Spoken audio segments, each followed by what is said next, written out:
we owe Dr. John Pombe Joseph Magufuli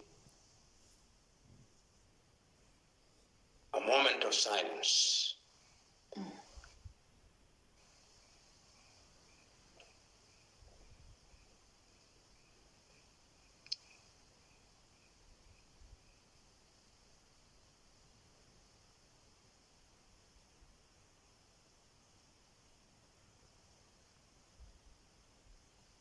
Thank you. You know, I've watched many footages, I've listened to many statements, and many things have been said about Dr. John Pombe Joseph Magufuli. Some of them are fiction, concocted by individuals whose agenda is to claim closeness to JPM. But I don't begrudge them at all. Some of them are epitome of adulation which is unadulterated, as we have seen, as the mortal remains of Dr. Magufuli is moved from one city, from Dar es Salaam to Dodoma to Zanzibar to Mwanza in Tanzania. I've watched as many African countries fly their flags at half-mast or half-staff, including the UN, to celebrate this individual. And many claims will be made. There are few individuals who do not know that in the African tradition, when a person is sick, when he's dead, he cannot be your enemy. Yes. There are few individuals who refer to themselves as the opposition in Tanzania, who in death still spew venom. They do not know African tradition. In African tradition, when you are sick or dead, even your enemies become your friends. Absolutely. Because there is nobody to fight. Such as those must be forgiven and must be prayed for, because they know not what they do, because they are lackeys of foreign powers.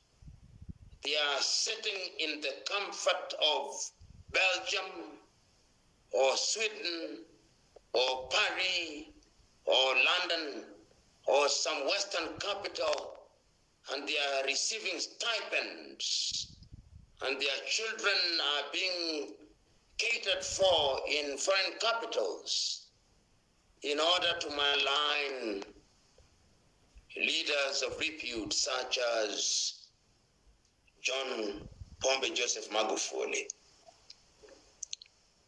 I've had the advantage of having lengthy conversations with JPM, and I can tell my audience as a fact that there are few Africans in the opposition that he held who had an idea of how to liberate this continent from the yoke of neocolonialism. If there was ever a Tanzanian head of state in whom the spirit of Mwalimu Julius Kambarage Nyerere found residence, it was John Pombe Pombe Joseph Magufuli. Humility personified,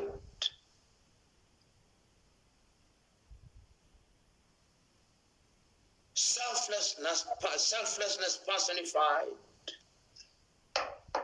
Tanzanianness personified, Africanness personified, and consciousness that we are a people who deserve the best personified. Those who are writers of yore were right. Those whom the gods love, they take soon. Is such a one as those. Conspiracy theorists are now populating the social media with conspiracy after conspiracy. I refuse to swim in the sea of conspiracy because it's populated with crocodiles and hippopotami whom I do not want to wrestle with. I choose to walk on the firm ground where John Pombe Joseph Magufuli sojourned when he lived on this earth. And the question that you and me must pose and answer at once: what are the lessons that we must learn from men such as him? Men whom, upon assuming high office, recognized that high office is an opportunity to serve selflessly, an opportunity to do that which is good because it is good to do God, to do good, an opportunity to serve fellow men because it is good to serve fellow men. What must we learn from them? You know,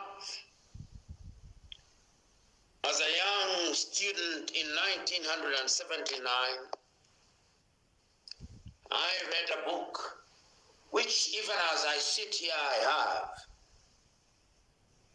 Oedipus Rex. It is a Greek tragedy depicting the life of a great Greek, Oedipus.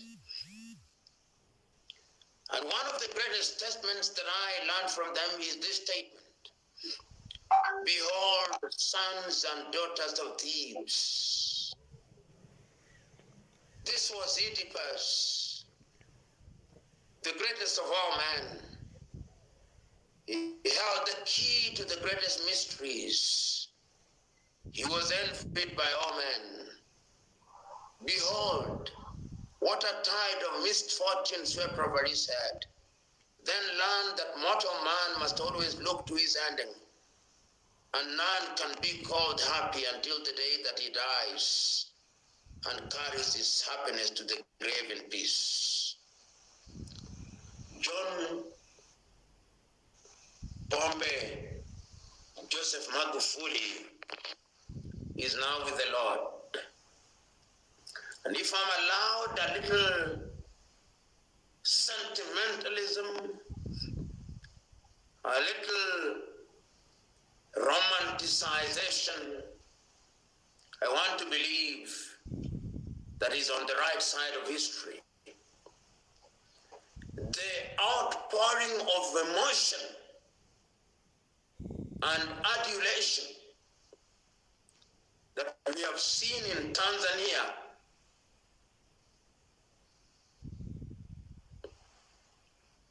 is without comparison.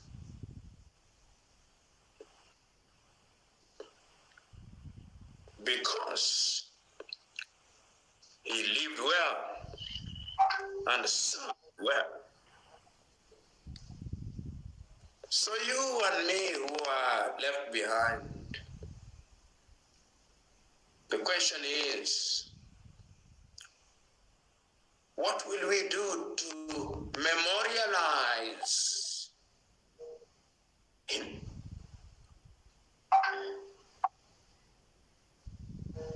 You know, in times such as these, many people have prepared speeches written by speech writers, where words are carefully chosen. But that is drama and acting. When the drama is over, how will we remember JPM? I remember that day in Darussalam.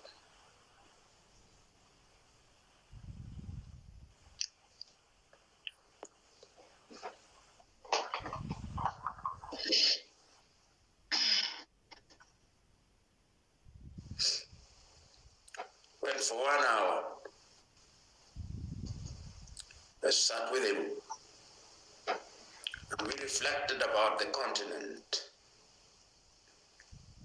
Many people are now coming up and giving details of how they had moments with JPM. Some of it is fiction, some of it is true.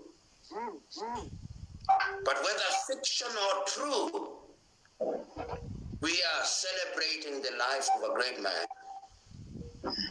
Because when great men are gathered to their fathers, we do not mourn, we celebrate. So we Africans who are gathered here today, ours is to celebrate a great man, John Joseph Pombe Magufuli. And how are we going to remember this great man? It is by giving prominence to the things that he stood for. To make Africa a great continent, so that we are able to recognize that we are not children of a lesser God. Many of you may not have walked the streets of Dar es Salaam, I have. Many of you have not walked the streets of Dodoma, I have. Many of you have not walked the streets of Arusha, I have. Many of you have not walked the streets of Mwanza, I have. Many of you have not walked the streets of Kigoma, I have. Many of you have not walked the streets of Mtwara, I have.